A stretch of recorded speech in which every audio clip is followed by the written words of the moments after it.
The next section that we're going to look at is called the 3 dimensions of education.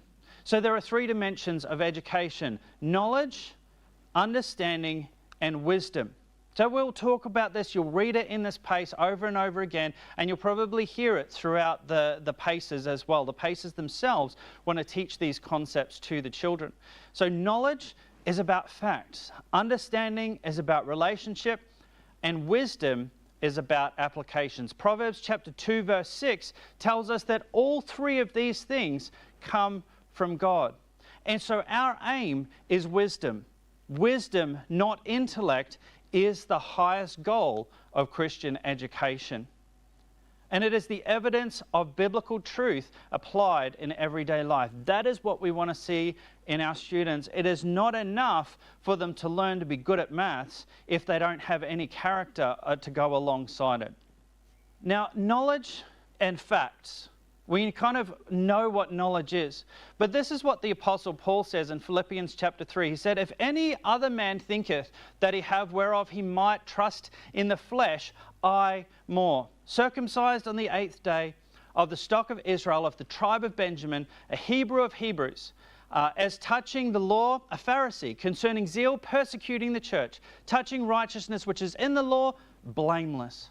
But what things were gained to me, those I counted as lost for Christ. Yea, doubtless, I count all things but loss for the excellency of the knowledge of Christ Jesus my Lord, for whom I have suffered the loss of all things, and do count them but dung, that I may win Christ." Paul knew everything there was to know about the law. He was blameless, he was perfect, he was the ultimate Pharisee, and yet he knew that all of that knowledge that he'd collected was worth nothing without a relationship with Jesus Christ.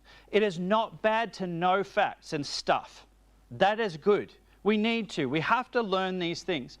But we need to know how to understand and use wisdom with that stuff that we learn. If we miss those other 2, you can have all the knowledge in the world and it will be useless to you.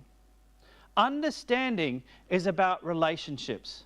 2 Timothy 2:15 says, "Study to show thyself approved unto God, a workman that needeth not to be ashamed, rightly dividing the word of truth." And in Psalm chapter 1, it says, "Blessed is the man that walketh not in the counsel of the ungodly, nor standeth in the way of sinners, nor sitteth in the seat of the scornful. But his delight is in the law of the Lord, and in his law doth he meditate day and night." We can take those facts and we can sit and spend time with God and say, how do I apply this? What is the point of knowing all this stuff? What do you want me to do with it, God? And this is what we want our students to learn, not just about stuff, but how to use it, how to seek God through it, and how to grow closer to God by knowing stuff about Him.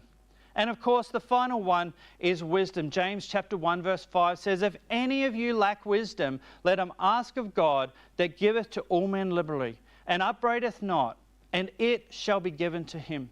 Proverbs chapter 9 verse 10 says, "The fear of the Lord is the beginning of wisdom, and the knowledge of the holy is understanding." If any of you lack wisdom, God is not going to judge you. He's not going to be upset with you if you ask for more wisdom. And we want our students to understand this. This is why wisdom is so important. And I think sometimes all of us are a bit like this. I know, we understand, but we don't always apply it. So when we are teaching our children wisdom, when we are considering the importance of wisdom in our education, we need to remember this. Proverbs chapter 2 verse 6 says, "For the Lord gives wisdom. From his mouth comes knowledge and understanding." Wisdom is the ultimate goal. You may have the smartest, highest IQ student in your school, but if they don't have a personal relationship with God and don't know how to apply that knowledge, then they have missed the entire point. It doesn't necessarily mean you got it wrong, because maybe you did your best. But wisdom is the ultimate aim for a Christian school, and especially an A.C.E.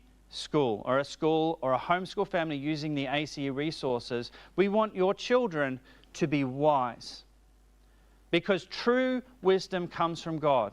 Yes, there is a worldly wisdom and people can do things well in the world, but we know that wisdom ultimately comes from God, And without that knowledge of God and that relationship with Jesus Christ in your school and your family, then you're not going to be able to teach true wisdom to your students and to your children.